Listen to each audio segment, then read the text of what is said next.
എത്രയോ കുട്ടികളെ കൊണ്ടുവരും. ഒരു വയസ്സായാൽ അനിയൻ്റെ കുട്ടി ഇരിക്കുന്നുണ്ട്, ജ്യേഷ്ഠൻ്റെ കുട്ടി ഇരിക്കുന്നുണ്ട്, അത് നടക്കുന്നുണ്ട്. എൻ്റെ കുട്ടി ഡോക്ടറെ ഒരു വയസ്സ് കഴിഞ്ഞു ഇപ്പോഴും നടക്കില്ല. അനിയൻ്റെ കുട്ടി 8 മാസമായപ്പോൾ ഓടാൻ തുടങ്ങിയെന്ന് അറിയും. വലിയ പ്രയാസം, വലിയ ഭീതിയോടുകൂടിയാണ് ആളുകൾ പറയുന്നത്. എന്താണ് ഇതൊക്കെ? ഒരു മൈൽ സ്റ്റോൺസ് ആണ്. ഇതൊക്കെ നമ്മൾ ജീവിതത്തിൻ്റെ ഓരോ ഘട്ടത്തിൽ നമ്മൾ കൈവരിച്ചതാണ് അല്ലേ? പിന്നെ സംസാരിക്കാൻ ഉമ്മ വാപ്പാന്ന് വിളിക്കാൻ പഠിച്ചു, നടക്കാൻ പഠിച്ചു അല്ലേ? നമ്മൾ പാമ്പേഴ്സ് കിട്ടി. പാമ്പേഴ്സ് ഇല്ലാത്തൊരു കാലത്താണ് നമ്മളൊക്കെ ജനിച്ച്. ഇപ്പം പാമ്പേഴ്സിൻ്റെ കാലമാണ്. ആ പാമ്പേഴ്സ് എന്തെപ്പോഴും 5 വയസ്സായ കുട്ടിയെ പാമ്പേഴ്സ് കിട്ടിയ ആൾക്കാർ ചോദിക്കും, എന്തെപ്പോഴും പാമ്പേഴ്സ് കിട്ടണം? എന്താ? മൂത്രം ശരിയായിട്ടില്ലേ? കൺട്രോൾ ആയിട്ടില്ലേ? അതൊരു മൈൽ സ്റ്റോണാണ്. അതൊരു സമയം കഴിയുമ്പോൾ മാറണം അല്ലേ? നടക്കുക, കളിക്കാൻ പോയ കുട്ടി വീട്ടിലേക്ക് തിരിച്ചു വരിക, ഇതൊക്കെ നഷ്ടപ്പെടുന്നു. വീണ്ടും തലകുത്തനാവുന്ന ഒരു കാലഘട്ടത്തിലേക്ക് നമ്മൾ വീണ്ടും മടക്കപ്പെടും. അത് വലിയ യാഥാർത്ഥ്യമാണ്.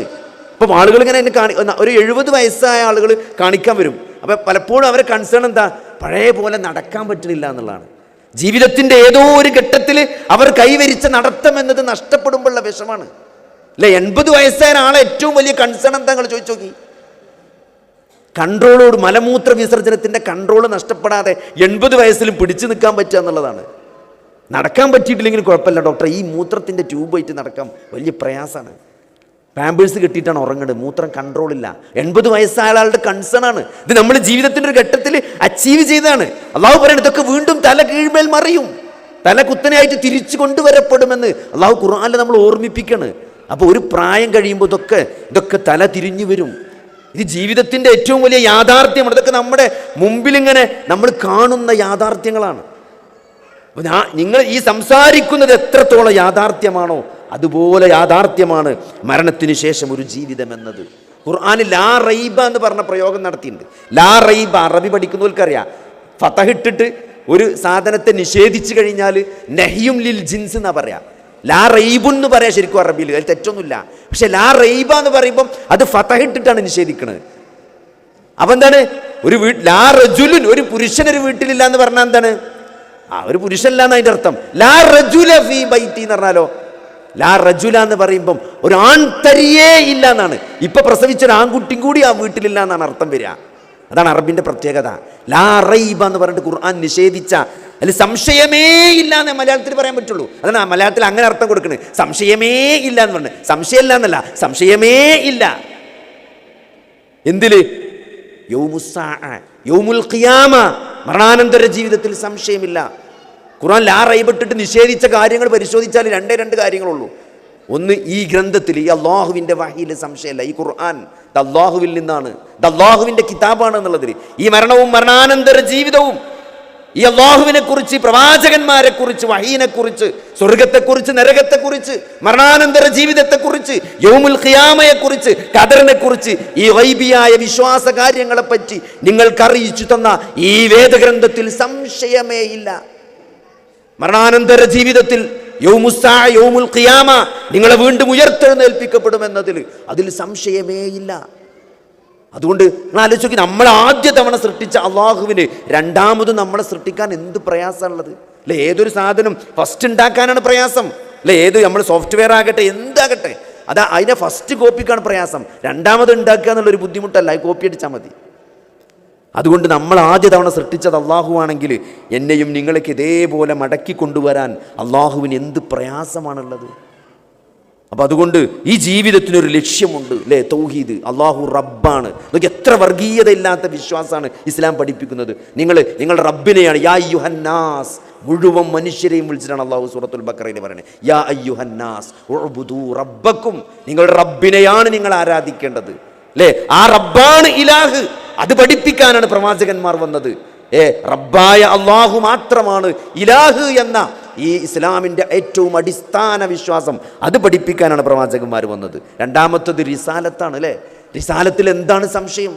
ചരിത്രം പഠിക്കുന്ന ഏതൊരു മനുഷ്യനും വ്യക്തമാണ് അല്ലേ? എന്ത് നബി സല്ലല്ലാഹു അലൈഹി വസല്ലമ അവസാനത്തെ പ്രവാചകനാണ് എന്ന് വിശ്വസിക്കാൻ ആ നബിയുടെ ചരിത്രം, ഇസ്ലാമിൻ്റെ ചരിത്രം പഠിച്ച ഏതൊരാൾക്കും വളരെ ഈസി ആയിട്ട് മനസ്സിലാകും.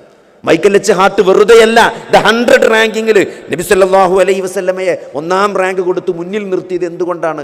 ആ 23 വർഷത്തെ ജീവിതം കൊണ്ട് ലോക ചരിത്രത്തിൽ തുല്യതയില്ലാത്തൊരു നേതാവിനെ, അങ്ങനത്തെ അനുയായികളെ ആലോചിച്ച് നോക്കി. ഇമാം ഹാക്കിം അദ്ദേഹത്തിൻ്റെ ഹദീസിൽ പറയുന്ന ഹഫീഫുൽ കിന്ദിയുടെ ചരിത്രമുണ്ട് അല്ലേ? മദീന കാലഘട്ടത്തിൽ മുസ്ലിമായ അഫീഫുൽ കിന്ദി എന്ന അൻസാരിയായ സഹാബി, അദ്ദേഹം നബി സല്ലല്ലാഹു അലൈഹി വസല്ലമ മക്കയിൽ വരുന്ന കാലഘട്ടത്തെ പറ്റി അദ്ദേഹത്തിൻ്റെ ഓർമ്മയിൽ നിന്ന് അദ്ദേഹം എടുത്തു പറയുന്ന ഒരു സംഭവമുണ്ട്. ഇമാം ഹാക്കിം ഉദ്ധരിക്കുന്നുണ്ട്. എല്ലാ ചരിത്ര ഗ്രന്ഥങ്ങളിലും എല്ലാം അത് പറയുന്നുണ്ട്. എന്താണ്? അദ്ദേഹം അബ്ബാസ് ബിൻ അബ്ദുൽ മുത്തലിബിൻ്റെ കൂട്ടുകാരനായിരുന്നു. അപ്പം അദ്ദേഹം ഇടക്ക് മക്കയിൽ വരും. ആ മക്കയിൽ വരുന്ന സന്ദർഭത്തിൽ അദ്ദേഹം അബ്ബാസിനെ കാണാൻ വരും. ഒരു ദിവസം അബ്ബാസിനെ വീട്ടിൽ കാണാനല്ല. അപ്പോൾ അദ്ദേഹം കഅബയുടെ പരിസരത്തുണ്ടാവുമെന്ന് പറഞ്ഞത് കേട്ട് അദ്ദേഹത്തെ കാണാൻ വേണ്ടി കഅബയുടെ പരിസരത്തിൽ വന്ന സന്ദർഭത്തിൽ അദ്ദേഹം മൂന്നാളവിടെ ഒരു അസാധാരണമായി മൂന്നാളെ കാണുമ്പോൾ അബ്ബാസിനോട് ചോദിക്കുന്നുണ്ട്, ഈ മൂന്നാളുകൾ ആരാണ്? അപ്പോൾ അതിന് മുന്നിൽ നിൽക്കുന്നത് ഒരു പുരുഷനാണ്, നല്ല സൗന്ദര്യമുള്ള, ആരും കണ്ടാൽ നോക്കി പോകുന്ന ഒരാൾ. അപ്പോൾ അബ്ബാസ് പറയണത്, ഇതിൻ്റെ ഒരു ബ്രദറുണ്ട്, ആര്? അബ്ദുള്ള, മരിച്ചുപോയ അബ്ദുള്ള, അവൻ്റെ മോൻ മുഹമ്മദാണ്. അവൻ്റെ പിന്നിലുള്ളത് അവൻ്റെ ഭാര്യ ഖദീജയാണ്. അവൻ്റെ കൂടെ ഉള്ളത് എൻ്റെ മറ്റൊരു സഹോദരൻ അബൂ താലിബിൻ്റെ മകൻ അലിയാണ്. അവർ പുതിയ ഒരു പരിപാടിയേറ്റ് വന്നതാണ്. ഇത് സഹോദരൻ, ഇത് തമാശല്ല, അത് ചരിത്രത്തിൽ സംഭവിച്ച 1440 ചില്ലാനം വർഷങ്ങൾക്ക് മുമ്പ് നടന്നൊരു ഡയലോഗാണ്. അത് ഈ മൂന്നാളുകൾ പുതിയൊരു പരിപാടിയേറ്റ് വന്നതാണ്. നമ്മൾ ആരാധ്യ വസ്തുക്കളെയെല്ലാം അവർ നിഷേധിക്കുകയാണ്. ഈ വിഗ്രഹങ്ങളൊക്കെ അവർ നിഷേധിച്ചിട്ട് അള്ളാഹുവിനെ മാത്രമേ ആരാധിക്കാൻ പാടുള്ളൂ എന്നൊരു പുതിയ പരിപാടിയേറ്റ് വന്ന ആളുകളാണ്. വല്ലാഹി ഇന്ന് എൻ്റെ അറിവിൽ ഈ മൂന്നാളുകളെ മാത്രമേ ഓന് കിട്ടിയിട്ടുള്ളൂ. ഓനും അവൻ്റെ പെണ്ണുങ്ങളും എൻ്റെ സഹോദരൻ അബൂ താലിബിൻ്റെ മോനും, ഈ മൂന്നാൾക്കാരാണ് അവൻ്റെ ഒപ്പം ഉള്ളത്. അഫീഫുൽ കിന്ദി പറയാണ്, അദ്ദേഹം സഹാബിയാണ് റളിയല്ലാഹു അൻഹു, അദ്ദേഹം പറയാണ്, അത് മദീന കാലഘട്ടത്തിലാണ്. അന്നെങ്ങാനും ഞാൻ മുസ്ലിം ആയിരുന്നെങ്കിൽ, അബ്ബാസ് പറഞ്ഞ ആ സന്ദർഭത്തിൽ റളിയല്ലാഹു അൻഹു അദ്ദേഹം പറഞ്ഞ സന്ദർഭത്തിലെങ്ങാനും ഞാൻ മുസ്ലിം ആയിരുന്നെങ്കിൽ ഞാൻ ഇസ്ലാമിൽ 4ാമത്തെ ആളാകുമായിരുന്നു എന്ന് പിന്നീട് മദീന കാലഘട്ടത്തിൽ അദ്ദേഹം അയവിറക്കാണ്. നിങ്ങൾ ആലോചിച്ച് നോക്കി, ആ 1400 ചില്ലാനം വർഷങ്ങൾക്ക് മുമ്പ് മൂന്നാളിൽ നിന്ന് തുടങ്ങിയ ഒരു പ്രസ്ഥാനം ഇന്ന് 180 കോടി ജനങ്ങളുമായി 200 കോടിയിലേക്ക് അടുത്തുകൊണ്ടിരിക്കുകയാണ്. അതെന്തുകൊണ്ടാണ് സഹോദരങ്ങളെ? ആ ആദർശത്തിന്റെ പ്രത്യേകതയാണ്. അള്ളാഹുവിന്റെ ദീനാണ്, അള്ളാഹുവിൽ നിന്നുള്ള വഹിയാണ്. അല്ലേ? നിങ്ങളല്ല ചരിത്രം പരിശോധിച്ചാലോ, നിങ്ങളാലോചിച്ചോ, റോമൻ സാമ്രാജ്യം, പേർഷ്യൻ സാമ്രാജ്യം, ചരിത്രത്തിൽ തുല്യതയില്ലാത്ത 800-900 വർഷങ്ങളുടെ പാരമ്പര്യമുള്ള 2 നാഗരികതകളാണ് റോമനും പേർഷ്യയും. റോമൻ എന്ന് പറഞ്ഞാൽ യൂറോപ്പിനെ അടക്കി വാണിരുന്ന 800 വർഷത്തോളം യൂറോപ്പ് അടക്കി വാണിരുന്ന റോമൻ ചക്രവർത്തിമാർ, ലോകത്തിലെ ഏറ്റവും സൈനിക ശേഷിയുള്ള 800 വർഷത്തെ സൈനിക ചരിത്രമുള്ള ഏറ്റവും സ്ട്രോങ് ആയ ആർമിയുള്ള റോമൻ സാമ്രാജ്യം. ഇപ്പുറത്ത് പേർഷ്യൻ എംപറർ, അത്ര തന്നെ ലാൻഡ് ഒക്യുപ്പൈ ചെയ്ത, അത്ര തന്നെ സൈനിക ശേഷിയുള്ള, അത്രത്തോളം പാരമ്പര്യം അവകാശപ്പെടാവുന്ന ഒരു വലിയ ചക്രവർത്തി. ഈ 2 ചക്രവർത്തിമാരുടെയും ഇടയിൽ നാഗരികതക്ക് ഒരു സാഹചര്യവുമില്ലാത്ത ഒരു വരണ്ട മരുഭൂമി, അതാണ് അറേബ്യ. ലോകത്തിൽ നാഗരികത ഉണ്ടായി വന്ന സ്ഥലങ്ങളൊക്കെ പരിശോധിച്ചാൽ മനസ്സിലാവും. ഒന്ന് നൈൽ നദിയാണ്, അല്ലേ? മെസൊപ്പൊട്ടേമിയൻ സംസ്കാരം നൈൽ നദിയുടെ തീരത്ത് വന്നു. സിന്ധു നദിയുടെ സംസ്കാരം സിന്ധു നദിയുടെ തീരത്തുണ്ടായി. ഏത് നദിയാണ് അറേബ്യയിലൂടെ ഒഴുകുന്നത്? ഒരു നാഗരികത ഉണ്ടാകാനുള്ള എന്ത് പോസിറ്റീവായ കാര്യമാണ്? എന്തെങ്കിലും ഒരു വെള്ളമോ ഒരു കൃഷിയോ ഒരു പട്ടണമോ നിങ്ങൾക്ക് അറേബ്യയിൽ കാണിച്ചു തരാൻ സാധ്യമല്ല. എന്നിട്ടും ആലോചിക്ക്, 23 വർഷത്തെ ഒരു ജീവിതം കൊണ്ട് ഒരു മനുഷ്യനുണ്ടാക്കിയ മഹാവിപ്ലവം 130 വർഷമാകുമ്പോൾ, അമവിയ ഖിലാഫത്ത് അവസാനിക്കുമ്പോഴേക്ക് 130 വർഷത്തെ പാരമ്പര്യമാകുമ്പോഴേക്ക് സ്പെയിൻ മുതൽ ന്യൂഡൽഹി വരെ ഈ 2 സാമ്രാജ്യങ്ങളെയും തകർത്ത് അത് ഒക്യുപ്പൈ ചെയ്യാണ്. ഒരു ആർമില്ല, ഒരു സിസ്റ്റമാറ്റിക് ആയിട്ടുള്ള ഒരു ആർമി മുസ്ലിങ്ങൾക്കുണ്ടായിരുന്നില്ല. സാധാരണക്കാരനാണ് യുദ്ധത്തിന് പോയിരുന്നത്. പക്ഷെ ഈ 2 സാമ്രാജ്യങ്ങളെയും അത് തകർത്ത് കളഞ്ഞു. സാംസ്കാരികതക്കോ എന്തെങ്കിലും ഒരു ലാൻഡ്മാർക്ക് പറയാൻ ഒന്നുമില്ലാത്ത ആ വരണ്ട ഭൂമിയിൽ നിന്ന് ഒരു വലിയ സംസ്കാരം രൂപപ്പെട്ടത് എന്തുകൊണ്ടാണ്? അത് അല്ലാഹു ഒരു പ്രവാചകൻ അവിടെ നിയോഗിച്ചു എന്നതുകൊണ്ട് മാത്രമാണ്. അത് ബോധ്യപ്പെട്ട ഒരാൾ എങ്ങനെയാണ് അള്ളാഹുവിന്റെ റിസാലത്തിനെ നിഷേധിക്കുക? മുഹമ്മദ് നബി പ്രവാചകനാണ് എന്നതിനെ ഒരാൾക്കും, ചരിത്രത്തെ പഠിച്ച ഒരാൾക്കും നിഷേധിക്കാൻ സാധ്യമല്ല. അതുകൊണ്ടാണ് മൈക്കൽ എച്ച് ഹാർട്ട് ദ 100 റാങ്കിങ്ങിൽ മുഹമ്മദ് നബിക്ക് 1ാം സ്ഥാനം നൽകിയത്. കാരണം മുഹമ്മദ് നബിയെ നമ്മൾ നേതാവായി കാണുന്നത് ഒരു നോക്കു കാണാതെ, ഒരു ശബ്ദശകലം പോലും കേൾക്കാതെ, ഒരു ചിത്രം പോലും നമ്മുടെ മനസ്സിൽ സങ്കല്പിക്കാൻ സാധിക്കാതെ ആ മനുഷ്യനെ സ്വന്തം പിതാവിനേക്കാളും മാതാവിനേക്കാളും നമ്മൾ സ്നേഹിക്കുന്നു എന്നത് മാത്രമല്ല, ഫോളോ ചെയ്യുന്നു. അല്ലേ? എൻ്റെ താടി എത്രയോ ആളുകൾ പരിഹസിക്കാറുണ്ട്. എൻ്റെ നിര്യാണിക്ക് മുകളിൽ അല്ല എൻ്റെ പാൻറ്റിന്, അല്ലേ? ഇപ്പോഴും ആളെ ഉപേക്ഷിച്ചെന്താ പറയാ, ഓ തന്ത വൈബാണെന്നാ പറയാ. ഇപ്പൊ കഴിഞ്ഞ ദിവസം ക്യാമ്പസ് കോൺഫറൻസിന് പോയപ്പോൾ ഒരു കുട്ടീനോട് പറഞ്ഞാണ്, സാറേ ഇപ്പോൾ ക്യാമ്പസിലൊന്നും പഴയ പോലല്ല, നമുക്കൊന്നും പറയാൻ പറ്റില്ല. നമ്മൾ തന്ത വൈബിൻ്റെ ആൾക്കാരായിട്ടാണ്. നമ്മൾ എന്തെങ്കിലും നല്ലത് പറഞ്ഞാൽ ഇതൊരു തന്ത വൈബിൻ്റെ ആളാണല്ലോ. ഇതൊക്കെ എക്കാലത്തുണ്ടായിട്ടുണ്ട്. പ്രവാചകന്മാർ അല്ലേ, മനുഷ്യൻ എന്ന് പറഞ്ഞാൽ എക്കാലത്തും അവൻ്റെ സ്വഭാവങ്ങൾ ഒരേപോലെയാണ്. അവൻ്റെ വികാരങ്ങൾ, അവൻ്റെ സ്നേഹം, അവൻ്റെ ദുഃഖം, അവൻ്റെ ദേഷ്യം, അവൻ്റെ സങ്കടം, അത് നാഗരികത എത്ര മാറിയാലും അടിസ്ഥാന വികാരങ്ങൾക്ക് മാറ്റമില്ല. അത് മനുഷ്യൻ നിലനിൽക്കുന്ന കാലത്തോളം അവൻ്റെ വികാരങ്ങൾ ഒരേപോലെ ആയിരിക്കും. സാഹചര്യങ്ങൾ വ്യത്യസ്തമാകുന്നുള്ളൂ. നിങ്ങൾ ആലോചിച്ച് നോക്കി, ഒരു 10-40 വർഷം മുമ്പത്തെ കേരളം എടുത്ത് നോക്കി, എന്താ ഇപ്പോൾ അവിടെ ഉള്ളത് അല്ലേ? നമ്മളെ വീട്ടിലൊക്കെ കോഴിക്കൂടുണ്ടായിരുന്നു, നമ്മളെ വീട്ടിലൊക്കെ കോഴി ഉണ്ടായിരുന്നു, ആടുണ്ടായിരുന്നു, പശു ഉണ്ടായിരുന്നു അല്ലേ? നമ്മളെ കൊലായ്മലൊക്കെ കോഴി ഇങ്ങനെ മഴക്കാലത്ത് ഇങ്ങനെ അപ്പിട്ടുണ്ടാവും. എന്തൊരു വൃത്തികേടായിരുന്നു. പക്ഷെ നമുക്കതൊരു വൃത്തികേടായിട്ടൊന്നും തോന്നിയിട്ടില്ല. നമ്മൾ അതിൻ്റെ മേലെ കൂടെ ചാടിക്കയറി കളിച്ച് നടന്ന ആളുകളാണ്. പക്ഷെ നിങ്ങൾക്ക് ആലോചിക്കാൻ പറ്റുമോ അല്ലേ?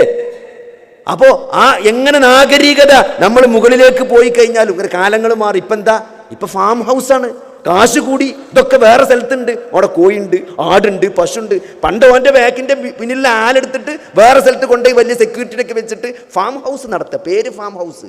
പണ്ട് നമ്മളെ പെരിയിലുണ്ടായിരുന്ന കോഴിയും പൂച്ചയും ആടും ഒക്കെ തന്നെ അവിടെ ഉള്ളത്.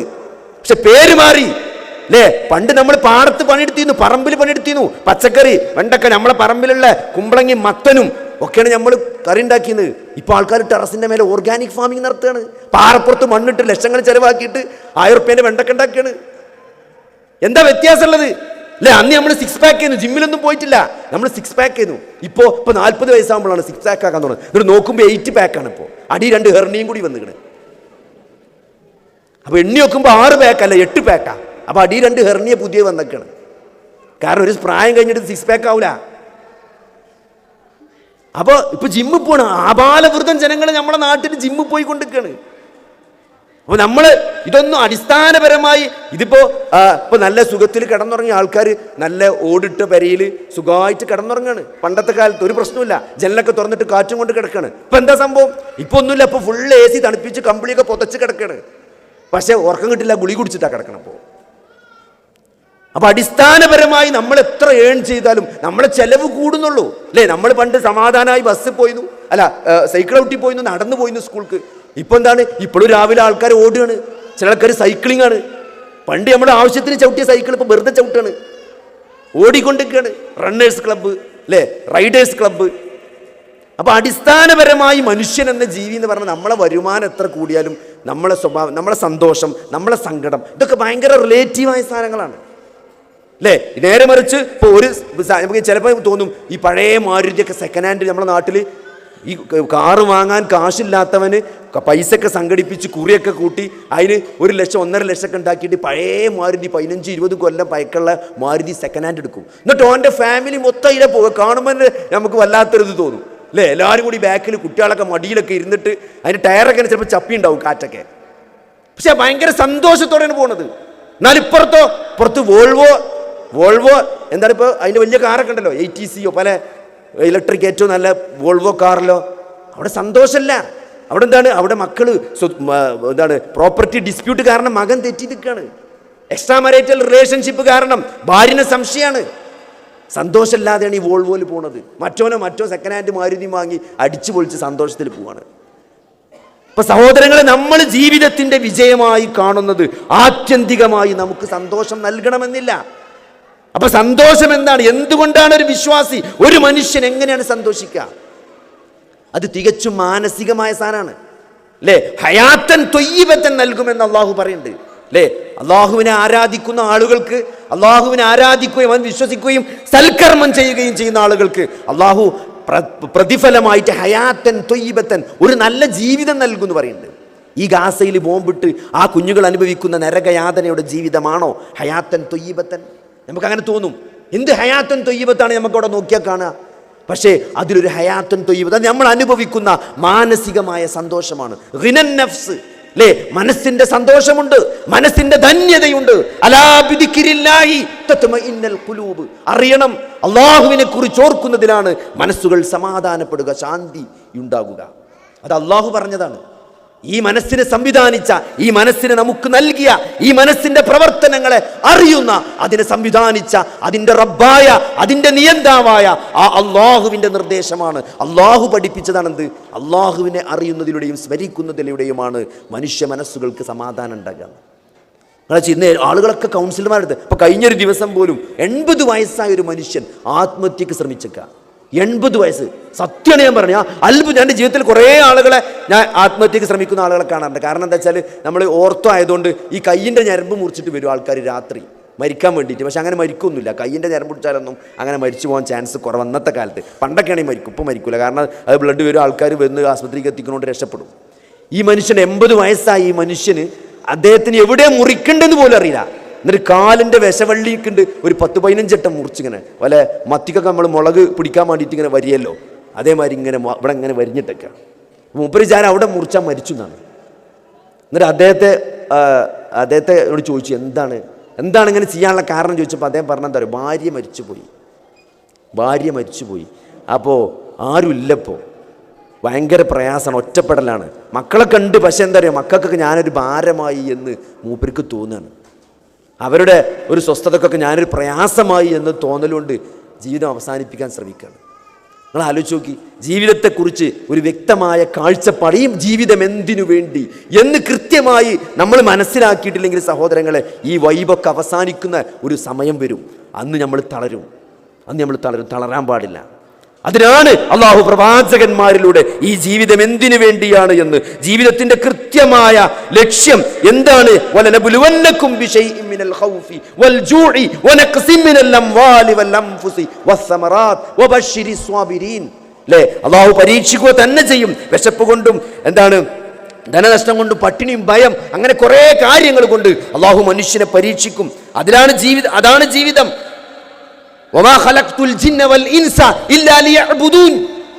അള്ളാഹുവിനെ മാത്രം ആരാധിക്കാൻ വേണ്ടിയിട്ടാണ് അള്ളാഹു ജിന്നിനെയും മനുഷ്യനെയും സംവിധാനിച്ചത്. അല്ലേ, അതേപോലെ സൂറത്തു മുൽക്കിൽ അല്ലദീ ഖലഖൽ മൗത വൽ ഹയാത ലിയബ്ലുവകും അയ്യുകും അഹ്സനു അമല, നിങ്ങളിൽ ആരാണ് ഏറ്റവും നന്നായി പ്രവർത്തിക്കുന്നവൻ എന്ന് പരീക്ഷിച്ചറിയാൻ വേണ്ടിയിട്ടാണ് അള്ളാഹു മരണത്തെയും ജീവിതത്തെയും സംവിധാനിച്ചത് എന്ന്. അപ്പം അതുകൊണ്ട് നമ്മൾ മരണത്തിന് ശേഷം ഉയർത്തെഴുന്നേൽപ്പിക്കപ്പെടും എന്നുള്ളത് ഒരു വലിയ യാഥാർത്ഥ്യമാണ്. എന്നിട്ട് അള്ളാഹു നമ്മളെ ചോദ്യം ചെയ്യും. ഈ ജീവിതം, അള്ളാഹു നൽകിയ ഓരോ അനുഗ്രഹത്തെക്കുറിച്ചും മനുഷ്യൻ ചോദ്യം ചെയ്യപ്പെടും. അപ്പോൾ ഈ അള്ളാഹു നൽകിയ ഈ ജീവിതത്തിൽ ആ ഒരു ലക്ഷ്യത്തോടു കൂടി നമ്മൾ ജീവിതത്തെ ക്രമപ്പെടുത്താൻ വേണ്ടിയിട്ടാണ് അള്ളാഹു നമ്മളെ ഭൂമിയിലേക്ക് അയച്ചത്. അപ്പോൾ അതിന് അവിടെ ഒരു പരീക്ഷണം എന്ന നിലയ്ക്ക് അള്ളാഹു ഖൈറും ഷർറൊക്കെ നൽകിയിട്ട് കുല്ലു നഫ്സിൻ സായിഖത്തുൽ മൗത്ത് വനബ്ലൂക്കും ബിശ്ശർരി വൽ ഖൈർ ഫിത്ന വഇലൈനാ തുർജഊൻ. ഓരോ വ്യക്തിയും മരണം ആസ്വദിക്കുക തന്നെ ചെയ്യും. ഒരു പരീക്ഷണം എന്ന നിലക്ക് നന്മ നൽകിയും തിന്മ നൽകിക്കൊണ്ടും നാം നിങ്ങളെ പരിശോധിക്കുമെന്നാണ് അള്ളാഹു പറഞ്ഞത്. അപ്പോൾ നമ്മൾ ജീവിതത്തിലേക്ക് വരുന്ന ഓരോ കാര്യങ്ങൾ അത് നമുക്ക് നന്മയായി ഫീൽ ചെയ്യട്ടെ, തിന്മയായി ഫീൽ ചെയ്യട്ടെ, അതൊരു ടെസ്റ്റാണ്. ആലോചിച്ച് നോക്കി, ഈ ഗാസയിൽ പ്രയാസം അനുഭവിക്കുന്ന ആ സ്ത്രീകളും കുട്ടികളും മനുഷ്യരുമെല്ലാം അവരുടെ കഷ്ടപ്പാട് വെറുതെയാണെന്ന് നിങ്ങൾ വിചാരിക്കണ്ടോ? നമ്മൾ വളരെ സുഖമായിട്ട് AC കടന്നുറങ്ങണം, AC വണ്ടിയിൽ യാത്ര ചെയ്യണം. ചെറിയൊരു ചൂട് പോലും നമുക്ക് താങ്ങാൻ സാധിക്കുന്നില്ല. അല്ലെ, ചെറിയൊരു പ്രയാസം പോലും നമുക്ക് അസഹ്യമായി അനുഭവപ്പെടുകയാണ്. അത് മാനസികമാകട്ടെ ശാരീരികമാകട്ടെ, ഒരു പ്രയാസത്തിൻ്റെ ഒരു ഫ്രീക്വൻസിയിലേക്ക് നമ്മൾ ലൈഫ് ട്യൂൺ ചെയ്യണേയല്ല. നമ്മുടെ ഒരു കംഫർട്ട് സോണിലൂടെ മാത്രം ജീവിച്ചുകൊണ്ടിരിക്കുകയാണ്. എന്നിട്ട് ഈ കഷ്ടപ്പെടുന്ന ആളുകളുടെ പ്രയാസവും കഷ്ടപ്പാടുകളുമെല്ലാം വെറുതെയാണെന്ന് നിങ്ങൾ വിചാരിക്കണ്ടോ? അപ്പോൾ ഈ ജീവിതത്തിനൊരർത്ഥമുണ്ട്. ഓരോ പ്രയാസം അനുഭവിക്കുന്ന ആളുകളുടെയും പ്രയാസത്തിനനുസരിച്ച് അള്ളാഹു അവരുടെ ദറജ ഉയർത്തിക്കൊടുക്കുമെന്ന്, നിങ്ങളിൽ നിന്ന് ശുഹദാക്കളെ സൃഷ്ടിച്ചെടുക്കുമെന്ന് അള്ളാഹുവിൻ്റെ വാഗ്ദാനമുണ്ട്. അപ്പോൾ ഇതിനൊക്കെ ഒരു യുക്തി ഉണ്ട്. ഇപ്പോൾ ഓരോ ന്യൂസ് കേൾക്കുമ്പോഴും ഫലസ്തീനിലെ ഓരോ ദിവസത്തെ ബോംബിങ്ങും ആ കുട്ടികളുടെ ചിത്രം കാണുമ്പോഴൊക്കെ മനസ്സിന് പ്രയാസമുണ്ട്. പക്ഷേ അള്ളാഹുവിൻ്റെ അറിവോടും സമ്മതത്തോടും കൂടിയാണ് അവിടെ സംഭവിക്കുന്നത് എന്ന വലിയൊരു അറിവുണ്ട്. അത് നൽകുന്ന ഒരു വലിയ ഉൾക്കാഴ്ചയുണ്ട്. അല്ലേ, ആ ബോംബിടുന്നതൊക്കെ അള്ളാഹുവിൻ്റെ അറിവോടെയാണ്, അള്ളാഹുവിൻ്റെ സമ്മതത്തോടെയാണ്. അപ്പോൾ അള്ളാഹുവിന് അതിലൊരു യുക്തിയുണ്ട്. ആ യുക്തി ഒരുപക്ഷെ നമുക്ക് മനസ്സിലാകണമെന്നില്ല. അള്ളാഹു അവരിൽ നിന്ന് ചില ശുഹദാക്കളെ അള്ളാഹു ഭൂമിയിൽ സൃഷ്ടിച്ചെടുക്കുമെന്നുണ്ട്. അവരെ അള്ളാഹു സ്വർഗത്തിൽ പ്രവേശിപ്പിക്കും. അപ്പോൾ അതൊക്കെ അള്ളാഹുവിൻ്റെ വാഗ്ദാനമാണ്. അതുകൊണ്ട് സഹോദരങ്ങളെ, ഈ ജീവിതത്തിന് വലിയ അർത്ഥമുണ്ട്. അല്ലേ, ഈ നമ്മളെ ജീവിതത്തിൽ ബാധിക്കുന്ന ചെറിയ പ്രയാസങ്ങൾക്കൊക്കെ വലിയ ലോജിക്കുണ്ട്. നമുക്ക് മനസ്സിലാകാത്ത വലിയ ഹിക്മത്തുകളുണ്ട്.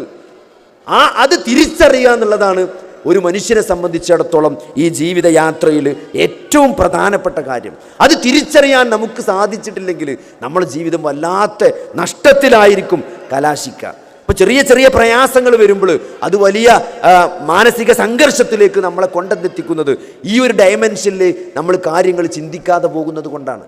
അല്ലേ? നമ്മൾ വിജയമായി കാണുന്ന ചെറിയൊരു സാമ്പത്തിക പ്രയാസം ഉണ്ടായി, ബിസിനസ്സിൽ ചെറിയ പ്രയാസം ഉണ്ടായി, അടിക്കടിക്ക് പരീക്ഷണങ്ങൾ വന്നു അല്ലെ? ആളുകൾ പലപ്പോഴും അതാ പറയാം. ഇപ്പോൾ കഴിഞ്ഞൊരു ദിവസം ഒരു ഉമ്മ കാണിക്കാൻ വന്നിട്ട് പറഞ്ഞാണ്, എന്താണ് ഒരു പേപ്പർ എടുത്ത് എനിക്ക് കാണിച്ചു തന്നു. തൻ്റെ മകൻ്റെ വികലാംഗ സർട്ടിഫിക്കറ്റാണ്. അതായത് 19ാമത്തെ വയസ്സിൽ വിദേശത്തേക്ക് പോയി ജോലി ചെയ്ത് പെങ്ങന്മാരെയൊക്കെ കെട്ടിച്ച് വലിയ സമ്പാദ്യങ്ങൾ ഉണ്ടാക്കി വീടൊക്കെ വെച്ച് നല്ലൊരവസ്ഥയിലായിരുന്ന എൻ്റെ മകൻ 30 വയസ്സായപ്പം എന്ത് ചെയ്തു? കാഴ്ച നഷ്ടപ്പെട്ടു. ഒരു ദിവസം രാവിലെ എണീക്കുമ്പോൾ കണ്ണ് കാണുന്നില്ല.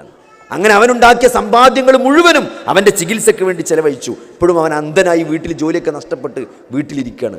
എൻ്റെ മോൻ എന്ത് തെറ്റാണ് ചെയ്തത്?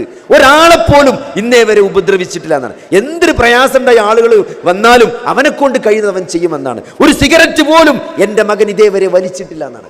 അത്രയും നല്ലൊരു കുട്ടിയാണ് എൻ്റെ മോൻ. എന്താണ് എൻ്റെ മോനോട്, എന്താണ് പടച്ചോനെ അവനോട് ഇങ്ങനെ ചെയ്തത് എന്നാണ് ഉമ്മ ചോദിക്കുന്നത്.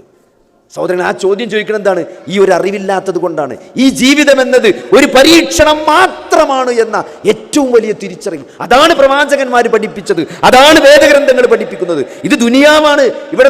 ഇവിടെ നമ്മൾ സന്തോഷിക്കാൻ വന്നവരല്ല. ഇവിടെ പരീക്ഷണങ്ങൾ ഉണ്ടാകും, ഇവിടെ പ്രയാസങ്ങൾ ഉണ്ടാകും. അതിലൊക്കെ അള്ളാഹു വലിയ പ്രതിഫലം നൽകും. ഒരു മുസ്ലിമിന്റെ കാര്യം അത്ഭുതമാണ്. അജബല്ലി അംറിൽ മുഅ്മിൻ, മുഅ്മിനിന്റെ കാര്യം എന്തൊരു അത്ഭുതമാണെന്ന് അള്ളാഹു പറഞ്ഞു, അള്ളാഹുവിന്റെ റസൂൽ പറഞ്ഞു. എന്താണ്? അവന് ചെറിയ പ്രയാസം ഉണ്ടായാൽ, ഒരു ഹൈർ അവനുണ്ടായാൽ അവൻ അള്ളാഹുവിന് നന്ദി കാണിക്കുന്നതാണ്. അല്ലേ? നമ്മൾ ചെറിയൊരു സന്തോഷം ഉണ്ടായാൽ അള്ളാഹുവിന് നന്ദി കാണിക്കും. അപ്പോൾ അള്ളാഹു അവൻ എന്ത് ചെയ്യും? അവന് അനുഗ്രഹങ്ങൾ വർദ്ധിപ്പിച്ചു കൊടുക്കും. ഒരു ചെറിയ പ്രയാസം ഉണ്ടായാലോ അവൻ ക്ഷമിക്കും. അപ്പോഴും അവൻ അള്ളാഹു പ്രതിഫലം നൽകും. ഇപ്പം രണ്ടാണെങ്കിലും ഒരു വിശ്വാസിക്ക് ഹൈറാണ്. പക്ഷെ എന്ത് വേണം? ആ ഹൈറിനെയും ഷെറിനെയും, ഖൈർ വരുമ്പോൾ നന്ദി കാണിക്കാനും ഷർ വരുമ്പോൾ അതിൽ ക്ഷമിച്ചുകൊണ്ട് ഇത് അള്ളാഹുവിൻ്റെ പരീക്ഷണമാണ്, അതിൽ ഞാൻ ക്ഷമിക്കണം, ഇതെൻ്റെ റബ്ബനോട് സ്നേഹമുള്ളത് കൊണ്ടാണ്. കാരണം അങ്ങനെ വിശ്വസിക്കാൻ സാധിക്കണമെങ്കിൽ സഹോദരങ്ങളെ, നമ്മൾ അള്ളാഹുവിൻ്റെ സ്നേഹം കിട്ടുന്നത്, അള്ളാഹുവിൻ്റെ സ്നേഹം കിട്ടുക, അള്ളാഹു കൂടുതൽ പരീക്ഷിക്കുക, അള്ളാഹു സ്നേഹിക്കുന്നവരെയാണ്. അതാണ് ചരിത്രം നമ്മളെ പഠിപ്പിക്കുന്നത്. അതാണ് അമ്പിയാക്കന്മാരാണ് ഏറ്റവും കൂടുതൽ പരീക്ഷണത്തിന് വിധേയരായ ആളുകൾ. നമ്മളൊരു പ്രയാസം വരുമ്പോൾ മനസ്സിലാക്കേണ്ട ഏറ്റവും വലിയ പോയിന്റ് അതാണ്. കാരണം ഏറ്റവും കൂടുതൽ ചരിത്രത്തിൽ പരീക്ഷിക്കപ്പെട്ടത് അമ്പിയാക്കന്മാരാണ്. ഓരോ പ്രവാചകന്മാരും, ഇബ്രാഹിം നബി അലൈഹി സ്വലാം, നൂഹ് നബി അലൈഹി സ്വലാം, എല്ലാ തരത്തിലും ഫാമിലി ആയിട്ടും എല്ലാ തരത്തിലും അവർ പരീക്ഷിക്കപ്പെട്ടിട്ടുണ്ട്. ഏറ്റവും കൂടുതൽ പരീക്ഷണത്തിന് വിധേയനായത് മുഹമ്മദ് നബി സല്ലല്ലാഹു അലൈഹി വസല്ലമയാണ്. അപ്പോൾ നബി സല്ലല്ലാഹു അലൈഹി വസല്ലമയെ ആലോചിച്ചാൽ മതി, ശരിക്കും ആരാണ് ഏറ്റവും അഷ്റഫുൽ ഖൽഖ് എന്ന് നമ്മൾ പറയുന്ന പ്രവാചകന്മാരിൽ ഏറ്റവും ഉന്നതനായ, സകല മനുഷ്യരിൽ ഏറ്റവും ഉന്നതനായ ആ മഹാനായ റസൂലുള്ളാഹി സ്വല്ലല്ലാഹു അലൈഹി വസല്ലമ ജീവിതത്തിൽ എന്തെല്ലാം പ്രതിസന്ധികളിലൂടെ കടന്നുപോയിട്ടുണ്ട് അല്ലേ? ആ വഹി മുതൽ ആ ജീവിതം നമ്മളിങ്ങോട്ട് പരിശോധിച്ചാൽ മനസ്സിലാക്കും. ജനനം മുതൽ യതീമായി ജനിക്കുന്നത്, മാതാവ് നഷ്ടപ്പെടുന്നത്, പിതാവ് നഷ്ടപ്പെട്ടത് അല്ലേ, ആ പിതാമഹൻ നഷ്ടപ്പെടുന്നത്, അതേപോലെ തന്നെ ആ തൗഹീദ് പറയുന്നതോടുകൂടി കുടുംബത്തിൽ ഒറ്റപ്പെടുന്നത് അല്ലേ, നാട്ടിൽ ഒറ്റപ്പെടുന്നത്, പുറത്താക്കപ്പെടുന്നത്, പെൺകുട്ടികളെ മൊഴി ചൊല്ലി ഡൈവോഴ്സ് ചെയ്ത് വീട്ടിൽ കൊണ്ടാക്കി. നിങ്ങൾ ആലോചിച്ച് നോക്കി, ലാ ഇലാഹ ഇല്ലല്ലാഹ് പറഞ്ഞതിൻ്റെ പേരിൽ നേരത്തെ നടന്ന കല്യാണത്തിൽ ആ 2 പെൺകുട്ടികളെയും ഭർത്താക്കന്മാർ മൊഴി ചൊല്ലി വീട്ടിൽ കൊണ്ടുപോയി ഡൈവോഴ്സ് ആക്കി ഇരുത്തുക. നമുക്ക് ആലോചിക്കാൻ പറ്റുമോ?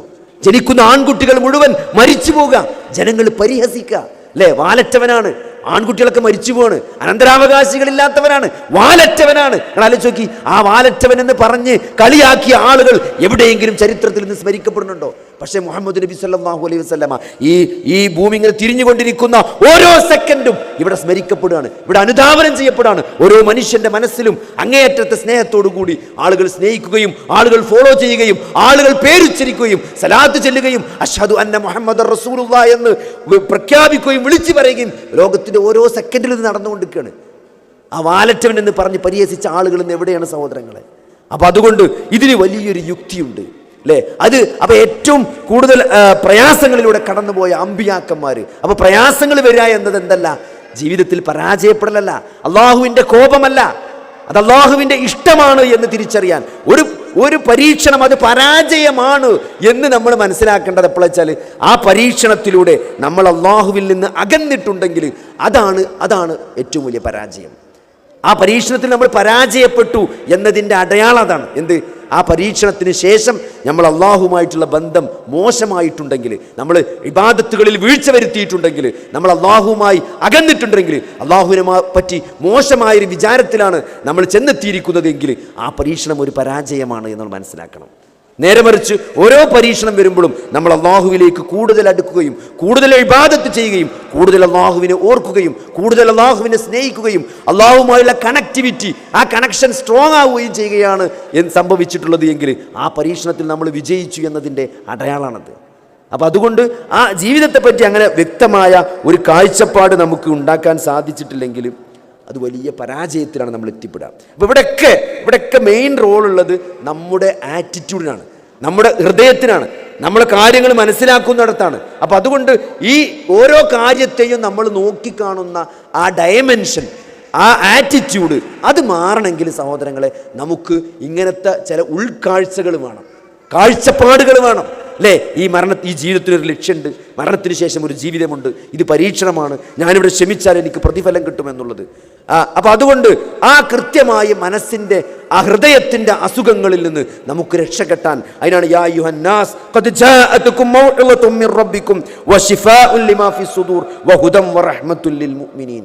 അല്ലേ, മനസ്സുകൾ അതാണ് നിങ്ങളുടെ മനസ്സുകളിലുള്ള രോഗത്തിന് ശമനം, ഹൃദയത്തിൻ്റെ അസുഖത്തിനുള്ള ശമനമാണ് വിശുദ്ധ ഖുർആൻ, ഈ വഹി എന്നുള്ളത്. അപ്പോൾ ആ വഹി കൃത്യമായിട്ട് പഠിക്കാനും മനസ്സിലാക്കാനും അത് ജീവിതത്തിൽ പ്രയോഗവൽക്കരിക്കാനും നമ്മൾ തയ്യാറായി കഴിഞ്ഞാൽ ഈ മനസ്സിൻ്റെ അസുഖങ്ങളിൽ നിന്ന് നമുക്ക് രക്ഷപ്പെടാൻ പറ്റും. അപ്പോൾ അതുകൊണ്ട് അതിന് നമുക്ക് ഏക മാർഗം എന്താണ്?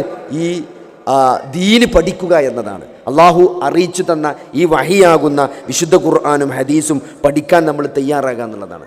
അപ്പോൾ നമ്മൾ ദുനിയാവിൻ്റെ കാര്യത്തിൽ നമ്മൾ പ്രത്യേകം മനസ്സിലാക്കേണ്ടത് ഈ ദുനിയാവ് എന്നത് വളരെ നമ്മളെ വഞ്ചിക്കുന്ന ഒരു വഞ്ചനാ ചരക്കാണ്.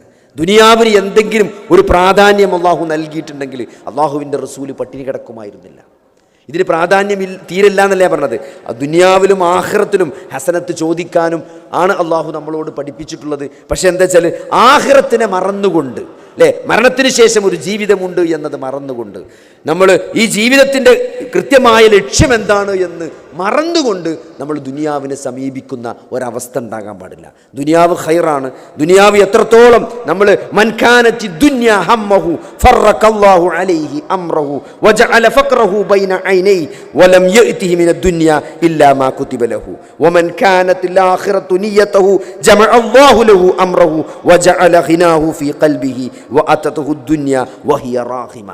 ഇബ്നു മാജ ഉദ്ധരിക്കുന്ന ഒരു ഹദീസാണ്. നമ്മൾ വളരെയധികം മനസ്സിലാക്കേണ്ട ഒരു ഹദീസാണത്. കാരണം നമ്മൾ ദുനിയാവിനാണ് ജീവിതത്തിൽ പ്രാധാന്യം നൽകുന്നതെങ്കിൽ അള്ളാഹു ദാരിദ്ര്യം നമ്മുടെ മുമ്പിൽ ഇങ്ങനെ ഇട്ട് തരുമെന്നാണ്, നമ്മുടെ മുമ്പിൽ ഇങ്ങനെ കാണിച്ചു തരുന്നതാണ്. നമ്മളെ കാര്യങ്ങളൊക്കെ അള്ളാഹു ചിന്ന ഭിന്നമാക്കി കളയുമെന്നാണ്. എന്നാലോ നേരെ മറിച്ച് നമ്മൾ ആഖിറത്തിനാണ് നമ്മളെ സെൻറ്റർ ഓഫ് അട്രാക്ഷൻ എന്നുണ്ടെങ്കിൽ നമുക്ക് അള്ളാഹു ചോദിക്കാതെ തന്നെ അള്ളാഹു ദുനിയാവ് നൽകുമെന്നാണ്.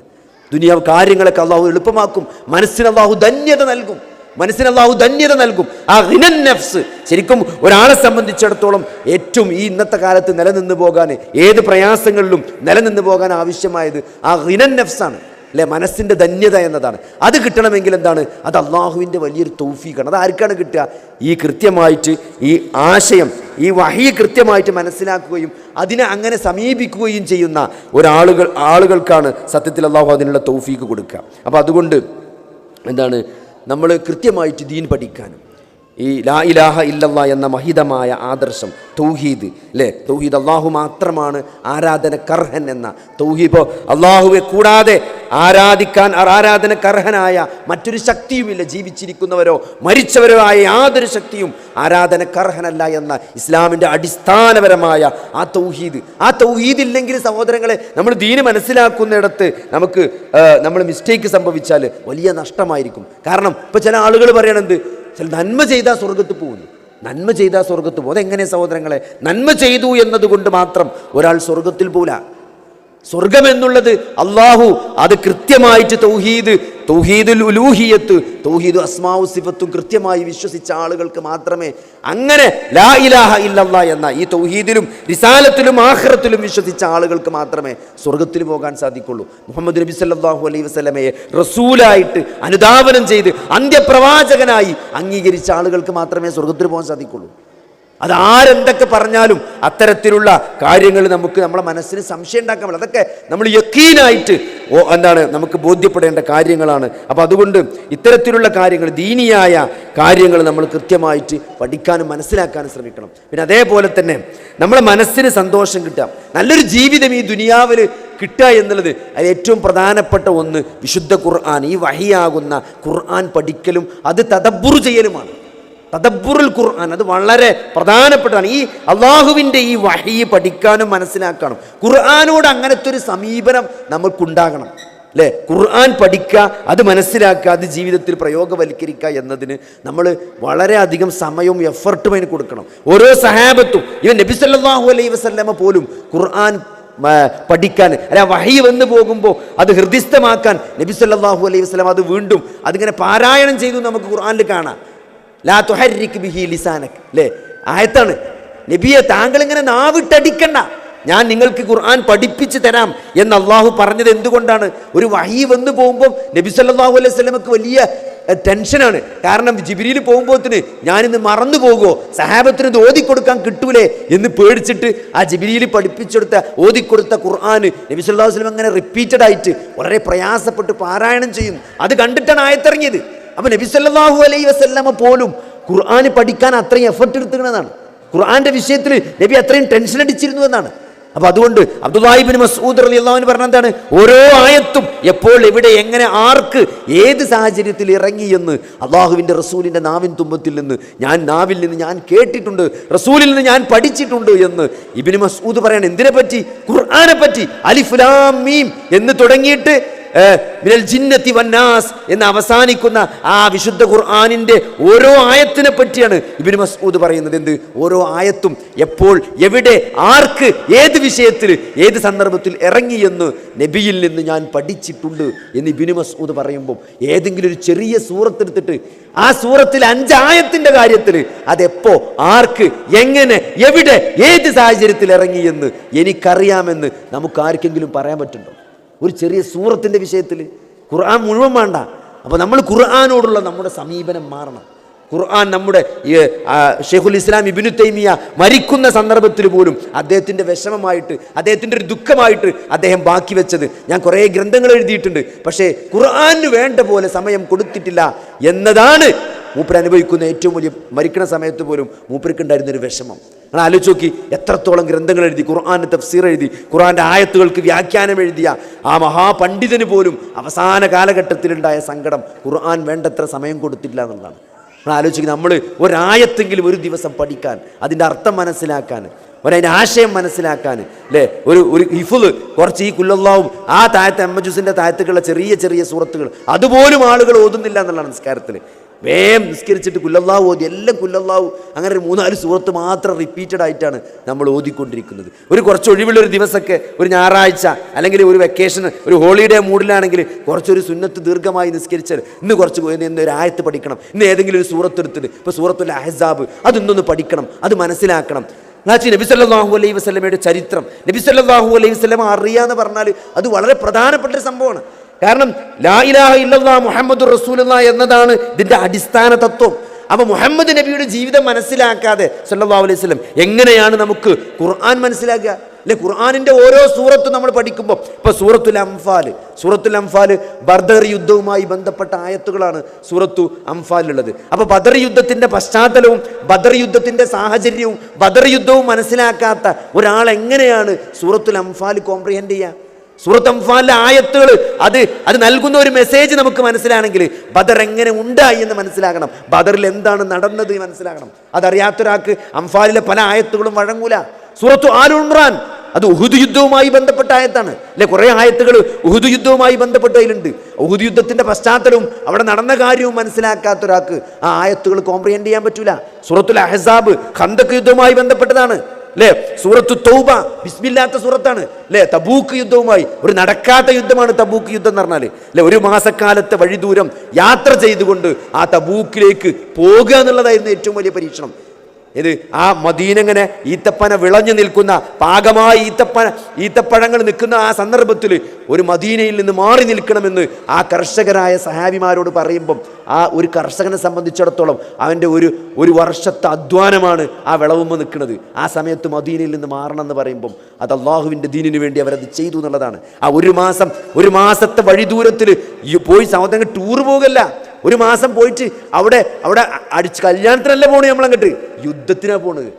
ഈ ചൂടത്ത് ഒരു മാസം യാത്ര ചെയ്ത് യുദ്ധത്തിന് പോവുകയാണ്. അതിന് തയ്യാറായ ആളുകൾ, അതിന് തയ്യാറാകാത്ത ആളുകൾ, മുനാഫിക്കുകൾ അല്ലേ? ആ മദീനയിൽ മുനാഫിക്കുകളുടെ മനസ്സിലിരിപ്പ് അത് അല്ലാഹു സൂറത്ത് തൗബയിലൂടെ പുറത്തു പറയുന്നുണ്ട്.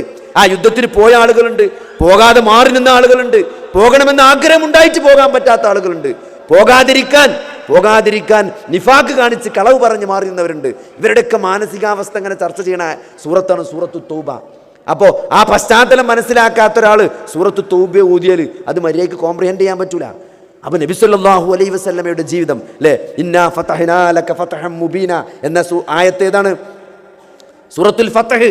ഏതാണ്? എന്തുമായി ബന്ധപ്പെട്ടാണ്? ഹുദൈബിയ സന്ധിയുമായി ബന്ധപ്പെട്ട് ഇറങ്ങിയ സൂറത്താണ് സൂറത്തുൽ ഫതഹ്. ഹുദൈബിയ സന്ധി എന്താണെന്ന് അറിയാത്ത ഒരാൾ എങ്ങനെയാണ് ആയത്ത് മനസ്സിലാക്കുക സഹോദരങ്ങളെ? ഹുദൈബിയ സന്ധി ആലോചിച്ച് നോക്കി. ഹുദൈബിയ സന്ധി നടക്കുമ്പോൾ എന്താണ്? ഹുദൈബിയ സന്ധി നടക്കുന്ന സന്ദർഭത്തിൽ അതൊരു വിജയമാണ് എന്ന് അള്ളാഹു ഖുർആനിൽ പറയുമ്പം അത് ഒരാൾക്ക് കോംപ്രിഹെൻഡ് ചെയ്യാൻ കഴിയില്ല. കാരണം അതൊരു പരാജയമാണ് എന്നാണ് നമുക്ക് തോന്നുക. ആ സന്ധി നടക്കുമ്പം ആ സന്ധിയുടെ ഓരോ കണ്ടീഷൻസും പറയുമ്പം മുസ്ലിങ്ങൾക്ക് വലിയ നാണക്കേടാണ് ഉണ്ടായത് എന്ന് നമുക്ക് ആ സന്ധി വായിക്കും മനസ്സിലാവും. ബിസ്മില്ലാഹിർ റഹ്മാനിർ റഹീം എന്നാണ് ഫസ്റ്റ് അതിൽ അത് എഴുതിയത്. അപ്പോൾ ഖുറൈശികൾ, മക്കാ മുശ്രിക്കുകൾ പറഞ്ഞു അങ്ങനെ ബിസ്മില്ലാ എന്ന് എഴുതിയാൽ മതി, റഹ്മാനും റഹീമും വെട്ടണം എന്ന് പറഞ്ഞു. കാരണം റഹ്മാനും റഹീമുമായ ഒരു അള്ളാഹുവിൽ ഞങ്ങൾ വിശ്വസിക്കുന്നില്ല, അതുകൊണ്ട് ഞങ്ങളത് അംഗീകരിക്കില്ല. അങ്ങനെ റഹ്മാനും റഹീമും വെട്ടി. ഇവിടുന്ന് ആരെങ്കിലും മുസ്ലിമായിട്ട്, അതായത് മുസ്ലിങ്ങളെ കൂട്ടത്തിൽ നിന്ന് മക്കയിൽ നിന്ന് ആരെങ്കിലും മുസ്ലിമായിട്ട് മദീനയിലേക്ക് പോകുകയാണെങ്കിൽ അവർ തിരിച്ചയക്കപ്പെടുന്നതാണ്. അവർ മദീനയ്ക്ക് പോകാൻ പാടില്ല, അവർ ഇവിടെ തന്നെ നിൽക്കണം എന്നാണ്. പിന്നെ അത് എഴുതി അതിൻ്റെ മഷി വച്ചണീൻ്റെ മുമ്പ് ഒരാൾ മുസ്ലിമായിട്ട് ഇങ്ങോട്ട് വരികയാണ്. മുസ്ലിമായിട്ട് പീഡനം സഹിച്ച് മക്കത്ത് നിന്ന് മദീനയ്ക്ക് വരുമ്പം അയാൾ തിരിച്ചയക്കാണ്. എഴുതിയ വാഗ്ദാനം പാലിക്കൽ വിശ്വാസിയുടെ ബാധ്യത പറഞ്ഞിട്ട് അയാൾ മക്കയിലേക്ക് തിരിച്ചയക്കപ്പെടുകയാണ്. അപ്പൊ ഇതൊക്കെ എഴുതി കഴിഞ്ഞിട്ട് ഉമർലാന് ചോദിച്ചില്ലേ, നമ്മൾ സത്യത്തിന് നല്ല നബിയെന്ന്, നിങ്ങൾ പ്രവാചകനല്ലേ, നിങ്ങൾ അള്ളാന്റെ റസൂലല്ലേ, നമ്മളെ ദീന് സത്യല്ലേ, എന്തിനാണ് നിന്യത പറഞ്ഞ് ഇതൊക്കെ അംഗീകരിച്ചു കൊടുക്കണമെന്ന് ചോദിച്ച്. പക്ഷെ അത് അംഗീകരിക്കാണ്. എന്നിട്ടോ ആ സന്ധിനെ പറ്റിയാണ് അള്ളാഹു പറയുന്നത്, ഇന്നാ ഫതഹ്നാ ലക ഫതഹൻ മുബീന, ഒരു വ്യക്തമായ വിജയം ഞാൻ നിങ്ങൾക്ക് നൽകി എന്ന് അള്ളാഹ് പറയാണ്. അത് കേൾക്കുമ്പോൾ നമുക്ക് തോന്നൂല വിജയമാണ്, പക്ഷെ ചരിത്രം പഠിക്കുമ്പം ഹുദൈബിയ സന്ധിയാണ് പിന്നെ ഉണ്ടായ ഇസ്ലാമിൻ്റെ സ്വാധീനത്തിൻ്റെ അടിസ്ഥാന തറക്കല്ലിടുന്നതായി ഹുദൈബിയ സന്ധിമേലാണ്. കാരണം എന്താണ്? ആ സന്ധിയോടുകൂടി മുസ്ലിങ്ങൾക്ക് എന്ത് വരികയാണ്? ഒരു സ്വാതന്ത്ര്യം, ദഅവത്തിനുള്ള ഒരു ഫ്രീഡം വരികയാണ്. അപ്പം അത് വലിയ മാറ്റമാണ് ഉണ്ടാക്കിയത്. പക്ഷേ അത് ആ പശ്ചാത്തലവും ആ ചരിത്രവും അറിയാതെ നമ്മൾ സൂറത്തുൽ ഫതഹ് ഓതുമ്പോൾ ആ ഫതഹ് എങ്ങനെ നമുക്ക് മനസ്സിലാകുക? അപ്പം അതുകൊണ്ട് പറയാനുള്ളത്, അള്ളാന്റെ റസൂലിൻ്റെ ചരിത്രം, നബി സല്ലല്ലാഹു അലൈഹി വസല്ലമയുടെ ജീവിത ചരിത്രം നമ്മൾ പഠിക്കണം. നമ്മളെ കുട്ടികളെ പഠിപ്പിക്കണം. ആരാണ് അള്ളാഹുവിൻ്റെ റസൂൽ എന്ന് നമ്മൾ അറിയണം. എത്രത്തോളം അള്ളാഹുവിൻ്റെ റസൂൽ ഈ ദീൻ കൃത്യമായിട്ട് പഠിപ്പിക്കാനും ഈ സഹാബത്തിന് പഠിപ്പിച്ചു കൊടുക്കാൻ എത്രത്തോളം സ്ട്രഗിൾ ചെയ്തിട്ടുണ്ട് എന്ന് നമ്മൾ അറിയണം. ആ നബിയുടെ ചരിത്രം വായിക്കുന്ന ഏതൊരാൾക്കും കണ്ണീരുറ്റാതെ നബി ചരിത്രത്തിൻ്റെ ആ പുസ്തകം നമുക്ക് പൂട്ടിയേക്കാൻ പറ്റില്ല. അതിലെ പല പേജുകളിലും നമ്മുടെ കണ്ണീര് വീണ് അത് കുതിർന്നിട്ടുണ്ടാവും. സല്ലല്ലാഹു അലൈഹി വസല്ലം എന്ന് പറയാൻ പിന്നെ ആരും നമ്മളെ പഠിപ്പിക്കേണ്ടി വരില്ല. നമ്മളെ നാവിൽ നിന്ന് അങ്ങനെ വന്നു പോകും. ആ പ്രവാചകൻ ആരാണ് എന്ന് നമ്മൾ മനസ്സിലാക്കിയിട്ടുണ്ടെങ്കിൽ. ഒരു യുദ്ധത്തിൻ്റെ സന്ദർഭത്തിൽ അള്ളാഹുവിൻ്റെ റസൂൽ സല്ലല്ലാഹു അലൈഹി വസല്ലമ ഒരു യുദ്ധം കഴിഞ്ഞ് നിൽക്കുന്ന രാത്രിയാണ്. നാളെയും യുദ്ധമുണ്ട്. ഇന്ന് യുദ്ധം അവസാനിക്കുന്നില്ല. മഗ്രിബോട് കൂടി യുദ്ധം നിന്നു. ഇനി നാളെ സുബൈക്ക് ശേഷം വീണ്ടും യുദ്ധം ഉണ്ടാവും. അന്നത്തെ യുദ്ധത്തിൻ്റെ നിയമങ്ങൾ അങ്ങനെയാണ്. മഗ്രിബോട് അവസാനിക്കും, പിന്നെ സൂര്യൻ ഉദിച്ചാൽ വീണ്ടും സ്റ്റാർട്ട് ചെയ്യും. രാത്രി യുദ്ധം ഉണ്ടാവില്ല. ഇന്നത്തെ പോലെ മിസൈൽ കൊണ്ട് ഇടാൻ പറ്റൂലല്ലോ. അപ്പോൾ അന്ന് നേരിട്ടുള്ള ഫൈറ്റുകളാണ്. അപ്പോൾ യുദ്ധം അങ്ങനത്തെ യുദ്ധമായതുകൊണ്ട് അത് മഗ്രിബോട് അവസാനിച്ച് പിന്നെ സുബൈക്കാണ് റീസ്റ്റാർട്ട് ചെയ്യാം. അപ്പോൾ യുദ്ധത്തിൻ്റെ സന്ദർഭത്തിൽ എല്ലാവരും കിടന്നുറങ്ങാണ്, എല്ലാവരും ഉറങ്ങാണ്. അപ്പോൾ ഒരു സഹാബി രാത്രി ഞെട്ടി എണീറ്റു. അപ്പോൾ അദ്ദേഹം ഇങ്ങനെ നോക്കുമ്പോൾ ദൂരെ ഒരു വെളിച്ചം കാണുന്നുണ്ട്. അപ്പോൾ അദ്ദേഹത്തിന് പേടിയാകാണ്, ശത്രുക്കൾ ആരെങ്കിലും ഒറ്റ വരികയാണോ എന്ന്. അങ്ങനെ അദ്ദേഹം ആ വെളിച്ചം കാണുന്നിടത്തേക്ക് നടന്നു പോവുകയാണ്. അങ്ങനെ നടന്ന ആ വെളിച്ചത്തിൻ്റെ അടുത്തെത്തുമ്പം അദ്ദേഹം കാണുന്ന കാഴ്ച എന്താണ്?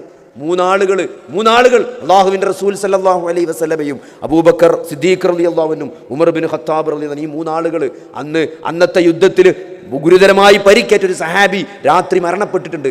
അവരെ കഫൻ ചെയ്ത് കുളിപ്പിച്ച് മറവ് ചെയ്യാണ്. ആരും ഉണർത്താതെ, ബാക്കിയുള്ളവരൊന്നും ബുദ്ധിമുട്ടിക്കാതെ. കാരണം നേരം വെളുത്ത യുദ്ധമാണ്.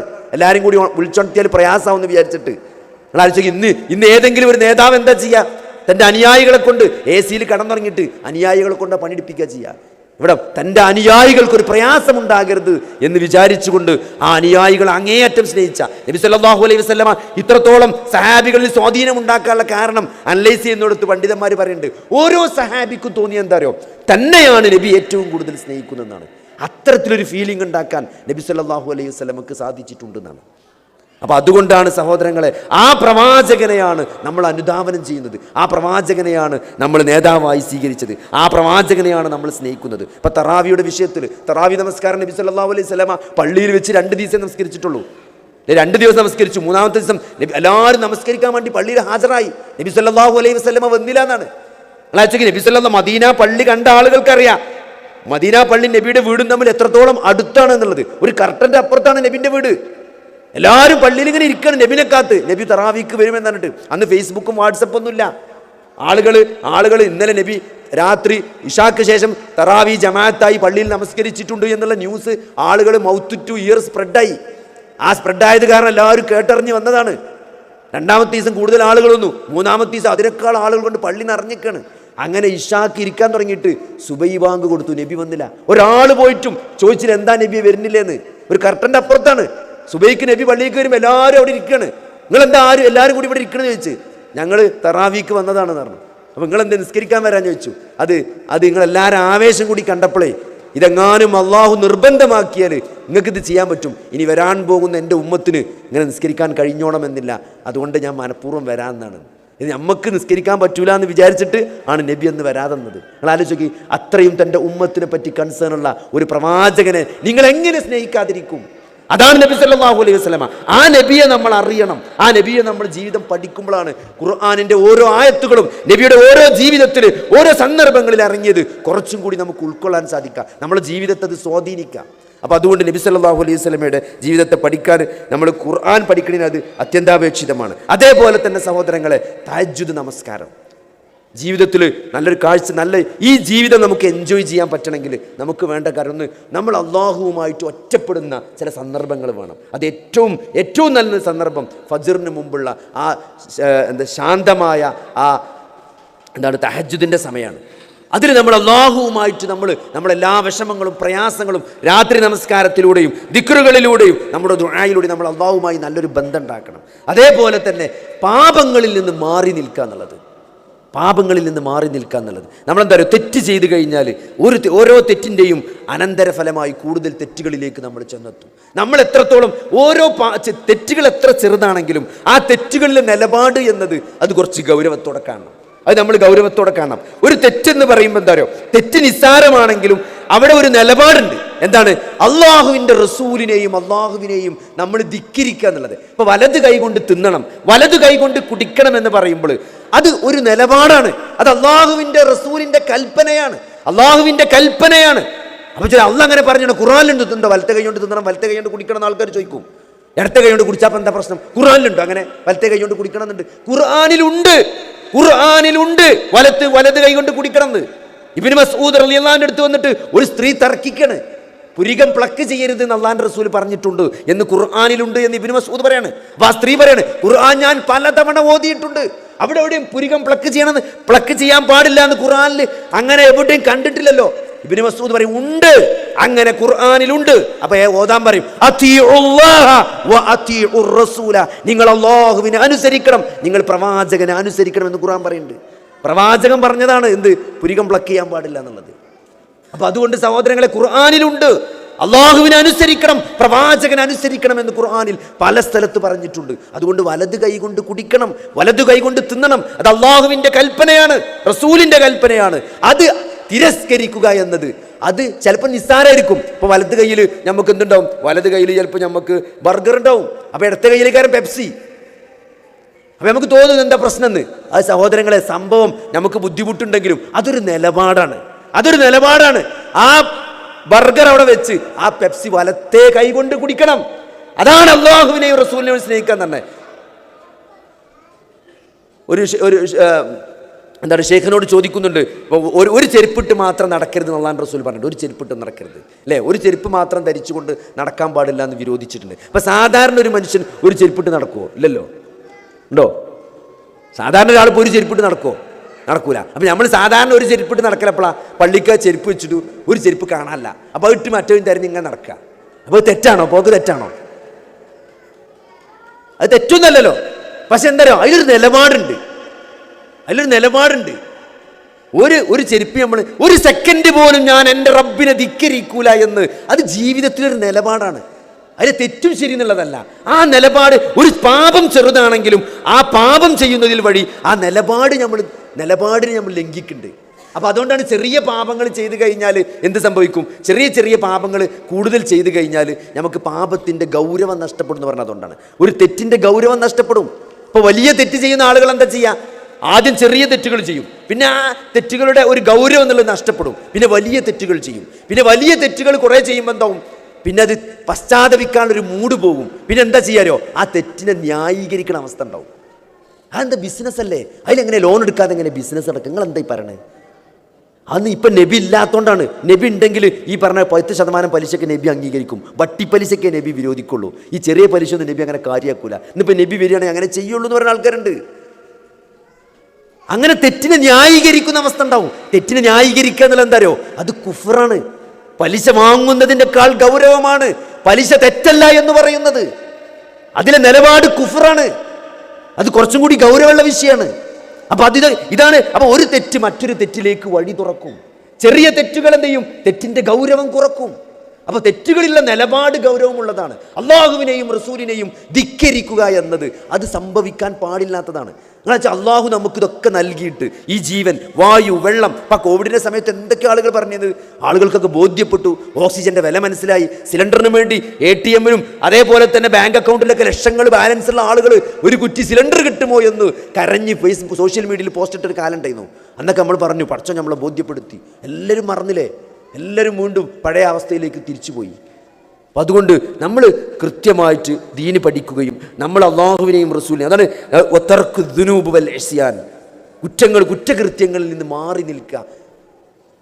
അള്ളാഹു ഹറാമാക്കിയത് ഹറാമായി തന്നെ കാണണം. പാപങ്ങളിലെ നിലപാട് നമ്മൾ ഗൗരവമായി തന്നെ കാണണം. എല്ലാ ഹറാമ് ചെയ്ത ആളുകൾക്ക് എല്ലാവർക്കും ഒരേ ശിക്ഷല്ല കിട്ടുക. അങ്ങനെ പ്രത്യേകത ഉണ്ട്. ഒരു തെറ്റ് ചെയ്താൽ അതിലെല്ലാവർക്കും ഒരേ ശിക്ഷല്ല. ഒരു തെറ്റ് ചെയ്യുന്ന സന്ദർഭത്തിൽ ഓരോരുത്തരുടെയും മാനസികാവസ്ഥയും ആ തെറ്റിന് ശേഷമുണ്ടായ മാനസികാവസ്ഥയൊക്കെ നോക്കിയിട്ടാണ് പടച്ചോൻ ശിക്ഷ കൊടുക്കുക. അതുകൊണ്ട് എല്ലാവർക്കും ഒരേ ശിക്ഷല്ല ഒരു തെറ്റിന് കിട്ടുക. അതൊക്കെ വ്യത്യസ്തമായിരിക്കും. കാരണം തെറ്റ് ചെയ്യാനുള്ളൊരു സാഹചര്യം ഉണ്ടാവും, ആ തെറ്റ് ചെയ്തു കഴിഞ്ഞാലൊരു മാനസികാവസ്ഥ ഉണ്ടാവും. അതൊക്കെ നോക്കിയിട്ടാണ് പടച്ചോന് നാളെ പടച്ചോൻ്റെ കോടതിയിൽ ശിക്ഷ കൊടുക്കുക. അപ്പോൾ അതുകൊണ്ട് ഇതൊക്കെ നമ്മൾ ഗൗരവമായി കാണും. തെറ്റിനൊരിക്കലും ന്യായീകരിക്കുന്ന അവസ്ഥ ഉണ്ടായിരുന്നത്. ഒരു സഹീഹായ ഹദീസാണോ ഖുർആനിൻ്റെ ആയത്താണോ സഹോദരങ്ങളെ, അത് ഗൗരവമായിട്ട് തന്നെ എടുക്കണം. അത് അള്ളാഹുവിൻ്റെ കൽപ്പനയാണ്. നമ്മളൊരു തെറ്റിന് നിസ്സാരമായി കാണുന്നതോടുകൂടി നമ്മളെ നിലപാടുകളിൽ മാറ്റം വരും. നമ്മൾ കുഫറിൽ എത്തിപ്പെടും, നമ്മൾ ശിർക്കിലെത്തിപ്പെടും. വലിയ ദുരന്തമായിരിക്കും ഈ ദുനിയാവിൽ നമുക്ക് സംഭവിക്കുക. കാരണം ശിർക്കിലും കുഫറിലുമായി കൊണ്ട് മരണപ്പെടുന്നൊരവസ്ഥ ഉണ്ടായാൽ നാളത്തെ കാര്യം അതീവ ഗുരുതരമായിരിക്കും, അപകടകരമായിരിക്കും. അതുകൊണ്ട് നമ്മൾ അതിനങ്ങേയറ്റം ഭയപ്പെടണം. അതേപോലെ തന്നെ നിലപാട്. അപ്പോൾ ഇതിന് നമുക്കുള്ളൊരു മാർഗം എന്താണ്? ഇങ്ങനെ ഈ കലുഷിതമായ ഈ ലോകത്ത് ഈ ജീവിതത്തിലൂടെ മുന്നേറുമ്പം നമ്മൾ ഇത് ഏറ്റവും നല്ല രൂപത്തിൽ ജീവിച്ച് പോകാനുള്ള ഏറ്റവും നല്ല മാർഗം അള്ളാഹുവുമായിട്ട് അത്ര നല്ലൊരു ബന്ധം ഉണ്ടാക്കിയെടുക്കുക. Connecting to the creator. നമ്മളെ സൃഷ്ടാവായ നമ്മുടെ റബ്ബായി എന്നെ സൃഷ്ടിച്ച, എന്നെ ഘട്ടം ഘട്ടമായി വളർത്തി എനിക്ക് ജീവിക്കാൻ ആവശ്യമായ സകലവും ഒരുക്കി തന്ന എൻ്റെ റബ്ബ്, വദൂദായ റബ്ബ്. നമുക്ക് അറബി ഭാഷയിൽ സ്നേഹത്തിന് അപ്പുറത്തൊരു പേര് പറയാനല്ല. വദൂദ്, ഏറ്റവും കൂടുതൽ സ്നേഹമുള്ളവനാണ് പടച്ചോൻ. മാതാവിനേക്കാളും പിതാവിനേക്കാളും നമ്മളെ സ്നേഹിക്കുന്നത് നമ്മുടെ റബ്ബാണ് എന്ന തിരിച്ചറിവ്. ആ വദൂദായ റബ്ബ് എനിക്കൊരു പ്രയാസം ഉണ്ടാക്കിയിട്ടുണ്ടെങ്കിൽ അതിൻ്റെ പിന്നിലൊരു അള്ളാഹുവിനൊരു ഹിക്മത്തുണ്ടാവും, ഒരു നന്മ അള്ളാഹു എനിക്ക് ഉദ്ദേശിക്കുന്നുണ്ട് എന്നാണ്.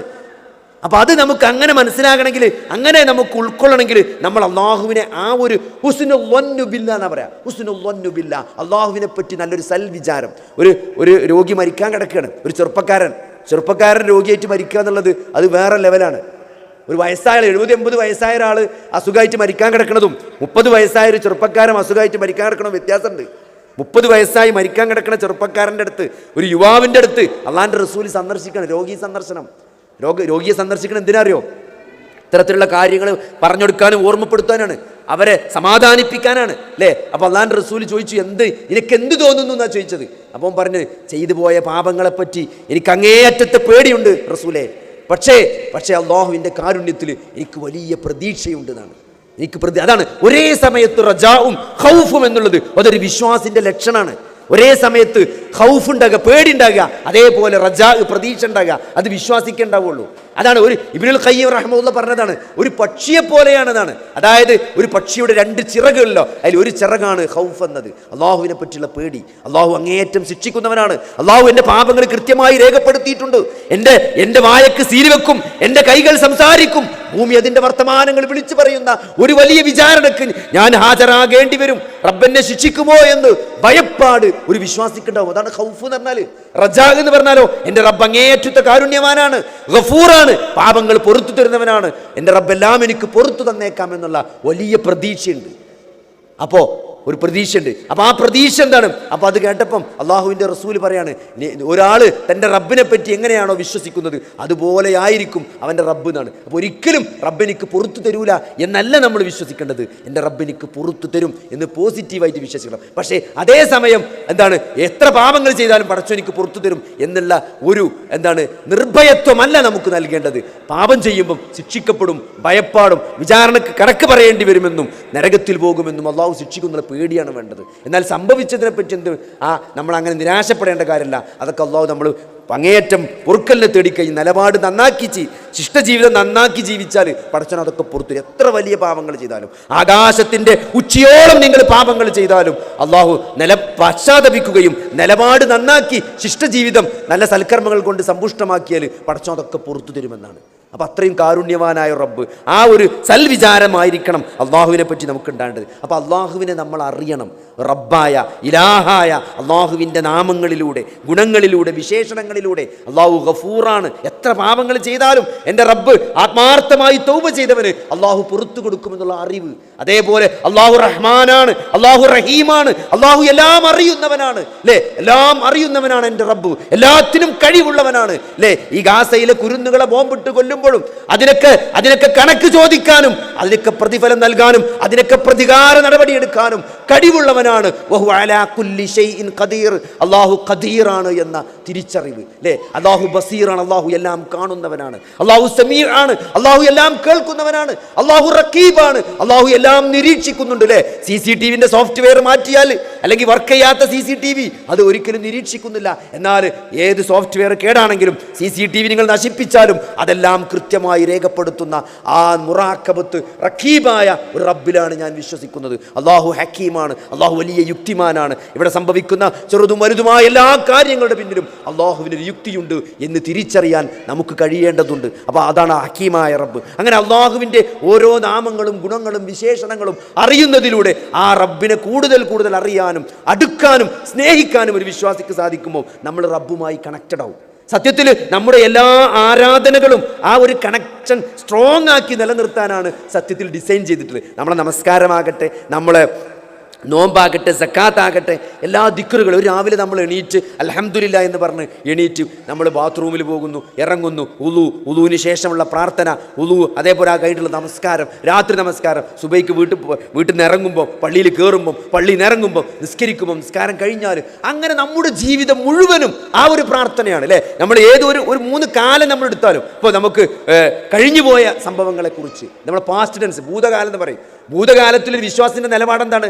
നമ്മൾ ഒരിക്കലും കഴിഞ്ഞു പോയതിനെ കുറിച്ച് നിരാശപ്പെട്ടിട്ട് കാര്യമില്ല, ദുഃഖിച്ചിട്ട് കാര്യമില്ല. വലാ തഹ്സനു, നിങ്ങൾ ദുഃഖിക്കേണ്ടി വരില്ല എന്നാണ്. ചെയ്ത് സംഭവിച്ചു പോയതിനെ പറ്റി ഒരു ദുഃഖം എന്നുള്ളത് വിശ്വാസിക്ക് പാടില്ലാത്തതാണ്.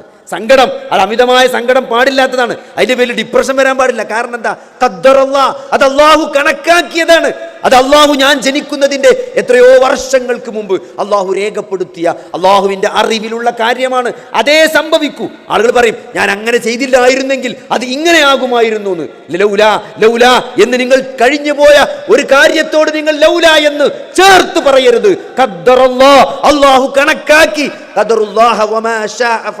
അള്ളാഹു കണക്കാക്കി, അത് സംഭവിച്ചു, അവൻ പ്രവർത്തിച്ചു, അത് പ്രവർത്തിച്ചു. അങ്ങനെയാണ് ഒരു വിശ്വാസിയുടെ കഴിഞ്ഞ കാലത്തെ നിലപാട്. ഇപ്പോൾ സംഭവിച്ചുകൊണ്ടിരിക്കുന്ന കാര്യത്തെ പറ്റിയോ, ഇതൊക്കെ അള്ളാഹുവിൻ്റെ മാഷാ അല്ലാഹ് ലാ ഖുവ്വത ഇല്ലാ ബില്ലാഹ്, ഇതൊക്കെ അള്ളാഹുവിൻ്റെ അറിവും കഴിവും അനുസരിച്ചാണ്, അള്ളാഹുവിൻ്റെ കഴിവും ശക്തിയും കൊണ്ടാണ് ഇതൊക്കെ നടന്നു പോകുന്നത്. എൻ്റെ ഈ വാഹനം അല്ലേ, നമ്മൾ നല്ലൊരു വാഹനത്തിൽ വന്നിറങ്ങി തിരിച്ച് കയറിപ്പോവും. ആ വാഹനത്തിൽ കയറുമ്പോൾ ആ വീട്, മക്കള്, നമ്മളെ ജീവിതത്തിൽ എന്തൊക്കെ സന്തോഷങ്ങളും അനുഗ്രഹങ്ങളൊക്കെ നമ്മൾ ആസ്വദിക്കുന്നുണ്ടോ, ഇതൊന്നും എൻ്റെ കഴിവോ എൻ്റെ അധ്വാനമോ എന്ന് നമ്മൾ വിചാരിക്കേണ്ടതില്ല. ഇതൊക്കെ ഇതിനേക്കാളേറെ അധ്വാനിച്ചവർക്ക്, ഇതിനേക്കാളേറെ എഫർട്ട് എടുത്തവർക്ക് ഇത്രയൊന്നും റിസൾട്ട് ഉണ്ടാക്കാൻ പറ്റിയിട്ടില്ല. ഇതൊക്കെ അള്ളാഹുവിന്റെ തൗഫീക്ക് മാത്രമാണ്, അള്ളാഹുവിന്റെ ഔദാര്യം മാത്രമാണ്, ഇതൊക്കെ അള്ളാഹുവിന്റെ ഫളലാണ് എന്ന തിരിച്ചറിവ്, അതാണ് ഓരോ അനുഗ്രഹങ്ങളെയും അള്ളാഹുവിലേക്ക് ചേർത്തി പറയാൻ ഖുൽ മാഷാ അല്ലാഹ് ലാ ഖുവത ഇല്ലാ ബില്ലാഹ്. അതൊരു ജീവിതത്തിലെ നിലപാടാണ്. അതേപോലെ ഭാവി ഇൻഷാ അല്ലാഹ്, നാളെ എന്ത് ചെയ്യും, നാളെ ആ അസൈൻമെന്റ് പൂർത്തിയാക്കി തരാം എന്ന് നമ്മൾ ഉറപ്പിച്ച് പറയുന്നുണ്ടെങ്കിൽ അത് അള്ളാഹുവിലേക്ക് ചേർത്തുകൊണ്ടല്ലാതെ നിങ്ങൾ പറഞ്ഞു പോകരുത് എന്നാണ് ഇൻഷാ അല്ലാഹ്. അപ്പൊ സഹോദരങ്ങളെ, ഓരോ സെക്കൻഡും നമ്മൾ അള്ളാഹുവുമായി കണക്റ്റഡ് ആണ്. നമ്മളെ സംസാരങ്ങളിലൂടെ, നമ്മുടെ പ്രവർത്തനങ്ങളിലൂടെ, നമ്മുടെ ഇബാദത്തുകളിലൂടെ, നമ്മളെ ഓരോ കാര്യങ്ങളും ഈ പടച്ചോനുമായി നിരന്തരം കണക്ട് ചെയ്ത സാധനം. അതൊന്ന് ലൈവാക്കിയിട്ടാൽ മതി. ഇതൊക്കെ നമ്മൾ ചെയ്തുകൊണ്ടിരിക്കുന്ന സാധനങ്ങളാണ്. നിസ്കാരം, ഇപ്പം നമ്മൾ മഗ്‌രിബ് നിസ്കരിച്ചിട്ട് വന്നു, ഇശാ നിസ്കരിച്ചിട്ട് വന്നത് അല്ലേ, നീ തിരിച്ചു പോയി വിത്ർ നിസ്കരിച്ച് ഉറങ്ങുന്ന ആളുകളുണ്ടാവും, തഹജ്ജുദ് നിൽക്കുന്ന ആളുകളുണ്ടാവും, കിടക്കുമ്പോൾ ദിക്ർ ചെല്ലും, സുബ്ഹാനല്ലാഹ് ചെല്ലേണ്ട പ്രാർത്ഥനകൾ ചെല്ലി ഉറങ്ങും, ഒളൂ ചെയ്തിട്ട് ഉറങ്ങും അല്ലേ. നമ്മൾ നേരെ വെളുത്ത് വീണ്ടും ആ സ്മരണയിലാണ് എണീക്കുന്നത്. ഞങ്ങളൊക്കെ നമ്മൾ അറിഞ്ഞോ അറിയാതെയോ ഭക്ഷണം കഴിക്കും ബിസ്മില്ലും അല്ലേ, വണ്ടി കയറുമ്പോൾ ഇറങ്ങുമ്പോൾ നിരന്തരമായി നമ്മൾ അറിഞ്ഞോ അറിയാതെയോ ചൊല്ലിക്കൊണ്ടിരിക്കുന്നുണ്ട്. ഇവിടെ ഇരിക്കുന്ന ആളുകളൊക്കെ ഇത് പ്രാക്ടീസ് ചെയ്യുന്ന ആളുകളാണ്. പക്ഷേ അതിൻ്റെ ഒരു ആത്മാവ് നഷ്ടപ്പെട്ടു പോയിട്ടുണ്ട്. അറിഞ്ഞോ അറിയാതെ വെച്ച് നമ്മൾ സാധാരണ മലയാളി ഉച്ചക്ക് ചോറ് കഴിക്കുക എന്നുള്ള പോലെ ആ സമയം ലൂറിസ്കരിച്ചാൽ പിന്നെ ചോറ് കഴിക്കണം അല്ലെ, അസംസ്കരിച്ചാൽ ചായ അടിച്ചണം. അതൊരു ജീവിത നമ്മുടെ ഒരു ലൈഫിൻ്റെ സ്റ്റൈലായി മാറി അതിന് ആത്മാവ് നഷ്ടപ്പെട്ടു പോയി എന്നതാണ് അതിൻ്റെ പ്രശ്നം. അതുകൊണ്ട് ഇതൊക്കെ വീണ്ടും ലൈവാക്കുക. ഇബാദത്തുകൾ, നമസ്കാരമാകട്ടെ, നോമ്പാകട്ടെ, ദിക്റാകട്ടെ, പടച്ചവനുമായുള്ള നിരന്തരമായ കണക്ഷൻ, അള്ളാഹുവിനെ പറ്റി കൂടുതൽ അറിയാൻ അതെന്താ മാർഗം? അത് ഈ വഹി, അള്ളാഹു പ്രവാചകന്മാരിലൂടെ പഠിപ്പിച്ച ഖുർആനാകുന്ന സഹീഹായ ഹദീസാകുന്ന ഈ വഹി, അതെങ്ങനെ സലഫുകൾ, മുൻഗാമികൾ, പ്രവാചകന്മാർ, മുഹമ്മദ് നബി സല്ലല്ലാഹു അലൈഹി വസല്ലമ അത് സഹാബത്തിനെ എങ്ങനെ പഠിപ്പിച്ചു, സഹാബികൾ അതെങ്ങനെ ജീവിതത്തിൽ ഉൾക്കൊണ്ടു, അത് താബീങ്ങൾക്ക് എങ്ങനെ കൈമാറി, അങ്ങനെ ഈ 1400 വർഷമായിട്ട് ഈ തലമുറകളിലൂടെ കൈമാറി വന്ന ഈ തനതായ ഇസ്ലാമിന്റെ പൈതൃകം, മൻഹജ്, ആ മൻഹജ് കൃത്യമായി ഉൾക്കൊണ്ടുകൊണ്ട് ഈ വഹീനെ മനസ്സിലാക്കാനും അത് ജീവിതത്തിൽ പ്രയോഗവൽക്കരിക്കാനും അതായിരിക്കണം നമ്മുടെ ചലഞ്ച്, അതായിരിക്കണം നമ്മുടെ ലൈഫിലെ സന്തോഷം എന്ന് പറയുന്നത്. ഇന്ന് മഗ്‌രിബ് ജമാഅത്തായി നമസ്കരിച്ചു, ഇന്ന് ഞാൻ ഒരു പേജ് ഖുർആനോദി, ഒരു ആയത്ത് പുതുതായി പഠിച്ചു, ഇന്ന് ഞാൻ ഒരു സഹാബിയുടെ ചരിത്രം പഠിച്ചു, ഒരു ഖുർആനിലെ ഒരു സംഭവം വിശദമാതിന്റെ ഞാനിത് മനസ്സിലാക്കി, അതായിരിക്കണം നമ്മുടെ സന്തോഷം. ഇന്ന് അസർ ജമാഅത്ത് എനിക്ക് നഷ്ടപ്പെട്ടു, അതായിരിക്കണം ഏറ്റവും വലിയ ദുഃഖം. മഹാനായ ഉമർ റളിയല്ലാഹു അൻഹു അദ്ദേഹത്തിന്റെ ജമാഅത്ത് നമസ്കാരം നഷ്ടപ്പെട്ടതിന്റെ പേരിൽ, നിസ്കാരം നഷ്ടപ്പെട്ടതല്ല, ജമാഅത്ത് നമസ്കാരം നഷ്ടപ്പെട്ടതിന്റെ പേരിൽ അദ്ദേഹം ഒരു തോട്ടത്തിൽ ജോലിയിൽ വ്യാപൃതനായി മറന്നുപോയി ജമാഅത്തിന്റെ സമയം. ആ തോട്ടം അള്ളാഹുവിന്റെ മാർഗത്തിൽ അദ്ദേഹം ദാനം നൽകിയതാണ്, ആ അസർ ജമാഅത്ത് നഷ്ടപ്പെട്ടതുകൊണ്ട്. അപ്പോൾ അതായിരിക്കണം ഒരു വിശ്വാസിയുടെ നിലപാട്. ഞങ്ങളെ കടയിന്തൊക്കെ അള്ളാഹുവിന്റെ മാർഗ്ഗത്തിൽ കൊടുക്കണം എന്നല്ല, അതൊരു നിലപാടാണ്. ഒരു സന്തോഷം എന്ന് പറയുന്നത് ഈ വഹി അനുസരിച്ച് അള്ളാഹു ഹലാലാക്കിയ കാര്യങ്ങൾ, അള്ളാഹു ഹറാമാക്കിയ കാര്യങ്ങളിൽ നിന്ന് അകന്നു നിന്ന് അള്ളാഹുവിനും റസൂലിനും ഇഷ്ടമുള്ള കാര്യങ്ങൾ, അള്ളാഹ്ക്ക് ഇഷ്ടമുള്ളതാണോ നമ്മൾ മുന്നിലുണ്ടാവും, അള്ളാഹ് ഇഷ്ടപ്പെടാത്തതാണോ നമ്മൾ ആ വൈക്കുണ്ടാവില്ല. അതൊരു നിലപാടാണ്. ആ നിലപാടിൽ ഒരു വൈബ് കണ്ട് ആ ഒരു വൈബിൽ, ആ ഒരു ഫ്രീക്വൻസിയിൽ നമ്മൾ ലൈഫ് ട്യൂൺ ചെയ്തുകൊണ്ട് പടച്ചവനുമായി നിരന്തരം കണക്റ്റഡ് ആയിക്കൊണ്ട് നമുക്ക് മുന്നോട്ട് പോകാൻ സാധിക്കേണ്ടതുണ്ട്. അങ്ങനെ സാധിച്ചാൽ നമ്മളെ മരണത്തിന് ശേഷമുള്ള ജീവിതത്തിൽ അള്ളാഹുവിൻ്റെ തൗഫീഖ് ഉണ്ടാവും, നമ്മൾ വിജയിക്കും. അപ്പോൾ അതാണ് ജീവിതത്തിൻ്റെ ലക്ഷ്യം. ആ ഒരു ലക്ഷ്യത്തിലേക്ക് നമ്മൾ ലൈഫിനെ ട്യൂൺ ചെയ്യുക. അള്ളാഹു സുബ്ഹാനഹു വ തആല നമ്മളെ സഹായിക്കുമാറാകട്ടെ.